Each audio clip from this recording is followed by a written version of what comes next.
زمین سے قرآن کی روشنی پھیلی، اسلام کی روشنی پھیلی، اسلام کی آبیاری کی گئی، اسلام کی آبپاشی کی گئی۔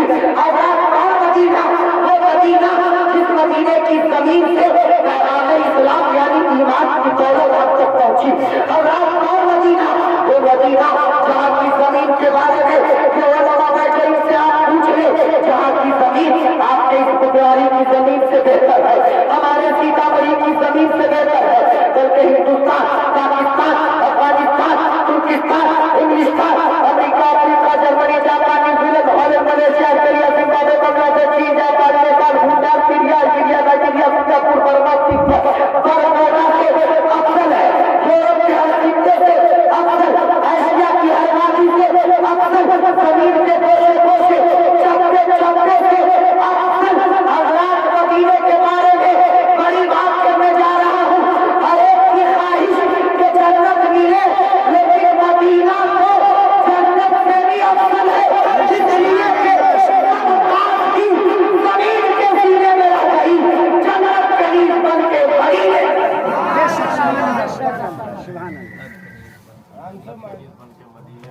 جنت قریب بن کے مدینے میں رہ گئی۔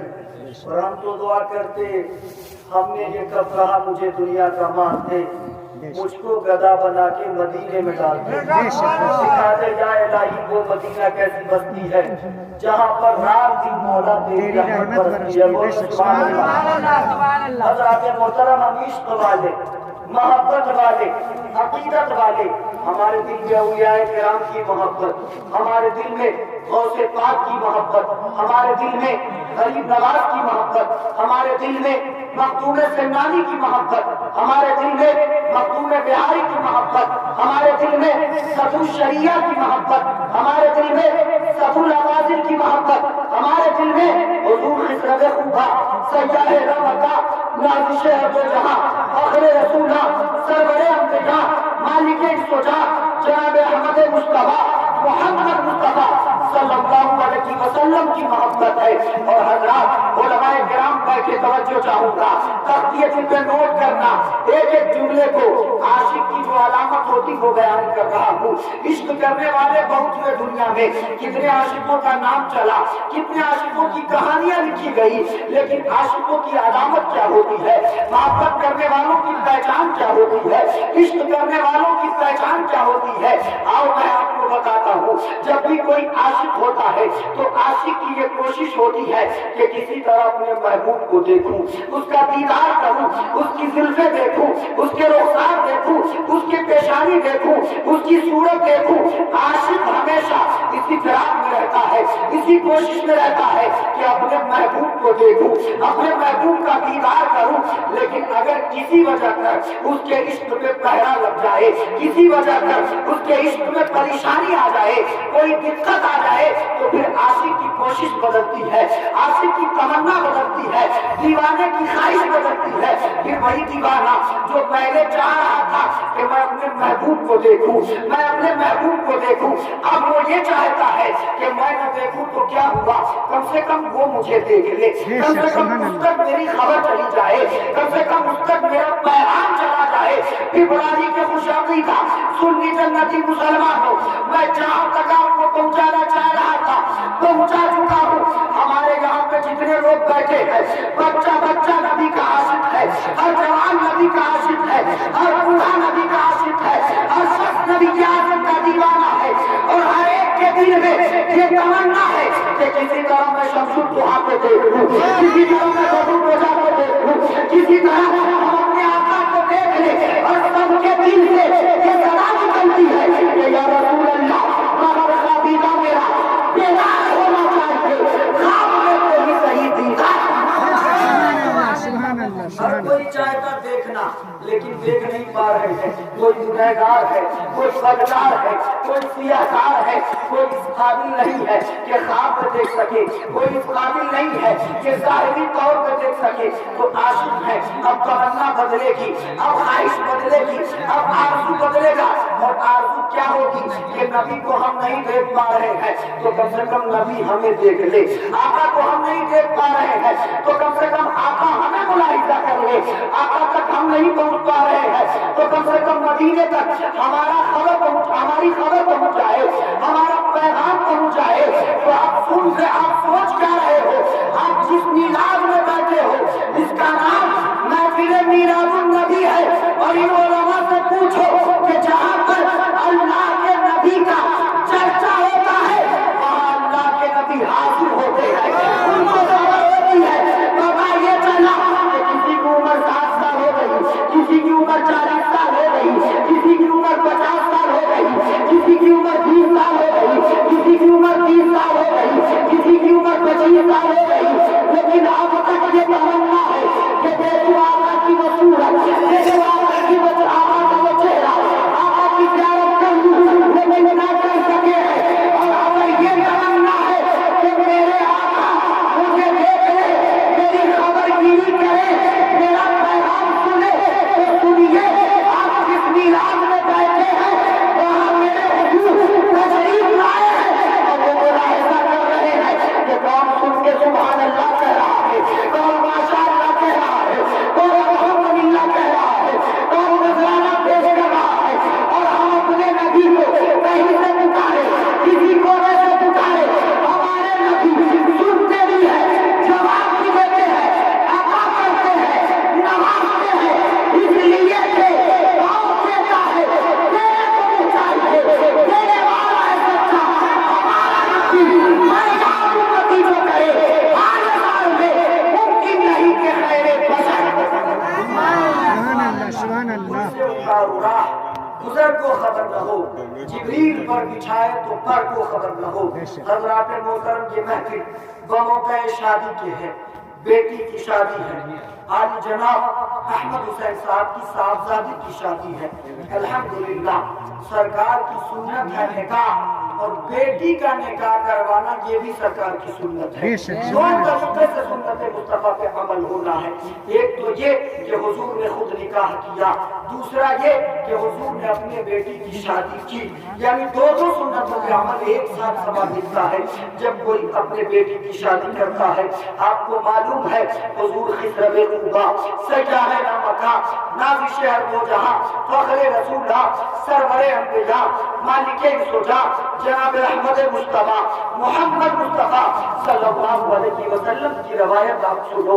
उससे पहले मौलाना तबरेज़ साहब तकरीर कर रहे थे, उन्होंने बताया बेटियों की अजमत क्या है, उन्होंने समझाया कि बेटियों का मकाम क्या है। हज़रात दो चार रिवायतें मैं भी यूं ही तेजी के साथ पेश कर देता हूँ बेटियों की फजीलत पर। हज़रात पहले मैं आपको ये बता दूं, उम्मुल मोमिनीन हजरत आयशा सिद्दीक़ा जो मोमिनों की माँ है, नबी के आज़म की बीवी है और औरतों में सबसे ज्यादा हदीसें उन्हीं से मरवी है। हजरत आयशा सिद्दीक़ा कहती है कि यूं तो सरकार के पैदाइश का, सरकार के विलादत का फायदा हर जर्रे को मिला, हर कतरे को मिला, हर शय को मिली, लेकिन अम्मा आयशा कहती है कि सरकार के विलादत का इनाम सबसे ज्यादा किसी को मिला तो वो हम औरतों को मिला। बोले सुभान अल्लाह। हजरत आयशा से पूछा गया, ऐ उम्मुल मोमिनीन आप ऐसा क्यों कर कह रही है?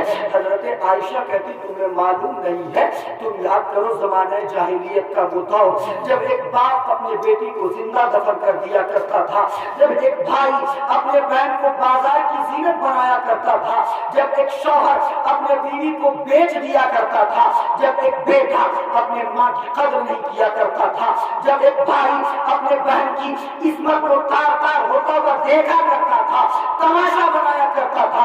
हजरत आयशा कहती है जिस वक्त नबी पैदा हुए मक्के के समाज में औरतों का कोई किरदार नहीं था, औरतों का कोई रोल नहीं था, औरतों का कोई मकाम नहीं था।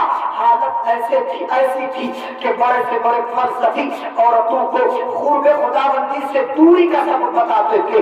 बड़े से बड़े उस जमाने के आलिम ये कहते थे कि औरतों से दूर रहो, औरतों के करीब ना जाओ, ये औरतें इंसान के इस्तेमाल की चीज है। माज़ल्ला सुम्मा माज़ल्ला, ये तरह तरह की धारणाएं जमाने में बनी हुई थी। अम्मा आयशा कहती है, उम्मुल मोमिनीन हजरत आयशा कहती है जब इस्लाम आया, कुरान आया, साहिब इस्लाम आए तो नबी आज़म ने अपने तकरीरों में, अपनी तबलीगों में, अपने इरशादात में, अपने फरमूदात में, अपने फरमाने आलीशान में औरतों को एक नहीं बल्कि 4-4 मकाम अता कर दिए, एक नहीं बल्कि 4-4 रुतबे अता कर दिए, एक नहीं बल्कि 4-4 मकाम अता कर दिए। और किस अंदाज में आका ने मकाम अता किया आपको मालूम है। हुजूर ने फरमाया, दुनिया वालों तुम इनको अपने पैर की ठोकरों के बराबर भी नहीं समझते, दुनिया वालों तुम इनको जिंदा दफन करते हो, दुनिया वालों तुम इनको मनहूस समझते हो, दुनिया वालों तुम इनको डाइन कहते हो, दुनिया वालों तुम इनको अछूत कहते हो, दुनिया वालों तुम इनसे नफरत करते हो, दुनिया वालों तुम इनको इस्तेमाल की चीज समझते हो।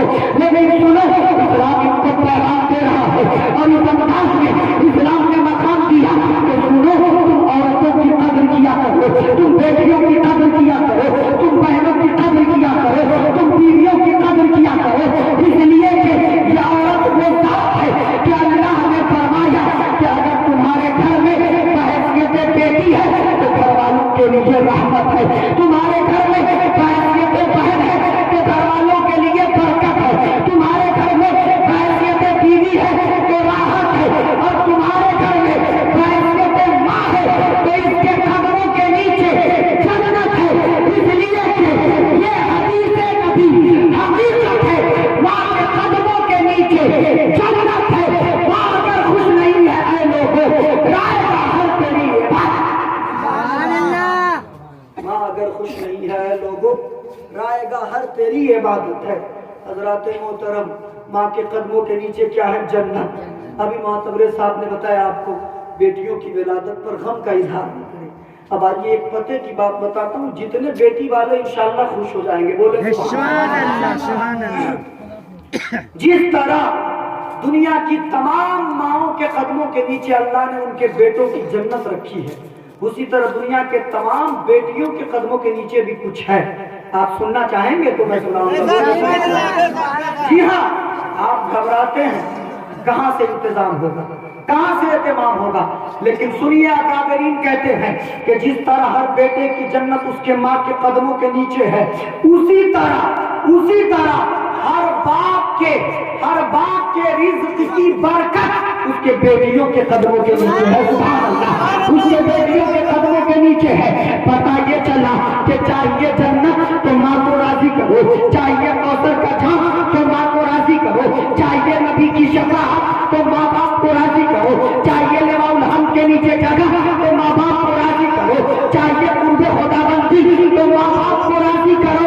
लेकिन अगर चाहते हो कि आखिरत में कामयाबी मिले तो माँ बाप को राजी करो, और चाहते हो कि दुनिया में कामयाबी मिले तो दुनिया की कम कामयाबी तुम्हारी बेटियों के कदमों के नीचे है। इसलिए कि दुनिया में इज्जत उसे मिलती है जिसके पास दौलत हो, दुनिया में इज्जत उसे मिलती है जिसके पास गाड़ी हो, दुनिया में इज्जत उसे मिलती है जिसके पास बंगला हो, दुनिया में इज्जत उसे मिलती है जिसके पास जायदाद हो। तो सुनिए, आखिरत की कामयाबी माँ के कदमों के नीचे है और दुनिया की कामयाबी बेटियों के कदमों के नीचे है। अल्लाह ने बेटियों को वो मकाम दिया है। सुनिए, हुजूर फरमाते कहीं से आओ तो जो तोहफा लाते हो ना, तोहफा वो बेटियों को दिया करो, क्योंकि ये मेहमान है, ये मेहमान है।